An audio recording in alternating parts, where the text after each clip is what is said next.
Kadhalikka Neramillai cinema audio launch event media point దగ్గరికి నిత్యా మీనన్ ఆహ్వానించిన ఓ reporter ఆమెతో షేక్ హ్యాండ్ ఇచ్చేందుకు ప్రయత్నించాడు.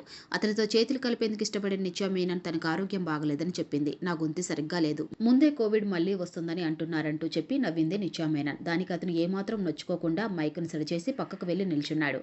అయితే ఆ తర్వాత డైరెక్టర్ మిస్కిన్ కి చెంప మీద ముద్దు పెట్టిన నిత్యా మీనన్ హీరో జయం రవికి హగ్గిచ్చింది. ఎవరికి షేక్ హ్యాండ్ ఇవ్వాలనేది ఆమె వ్యక్తిగత ఇష్టం.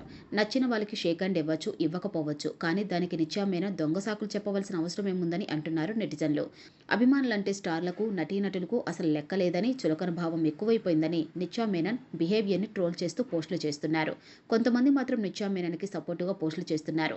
నటీనటులు అయినంత మాత్రాన వారికి కూడా వ్యక్తిగత స్వేచ్ఛ ఉంటుందని, నువ్వెవరో తెలియని అమ్మాయికి వెళ్ళి షేక్ హ్యాండ్ ఇవ్వమంటే ఇస్తుందా?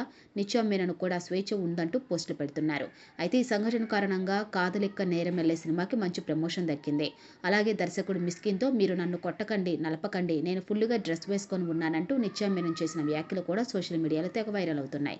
అసలే గార్గి విరాట పర్వం వంటి సినిమాల్లో అద్భుతమైన నటన కనబర్చిన సాయి పల్లవిని వదిలేసి నిత్యా మీనన్కి బెస్ట్ యాక్టర్గా నేషనల్ అవార్డు రావడమే చాలా పెద్ద చర్చనీయాంశమైంది. కిరుతీగ ఉదయనిధి దర్శకత్వంలో తెరకెక్కిన కాదలిక్క నేరమెల్లే సినిమాని తమిళనాడు డిప్యూటీ సీఎం ఉదయనిధి స్టాలిన్ నిర్మాత, ఉదయనిధి భార్య కిరుతీగ ఉదయనిధికి దర్శకురాలిగా ఇది 3వ సినిమా.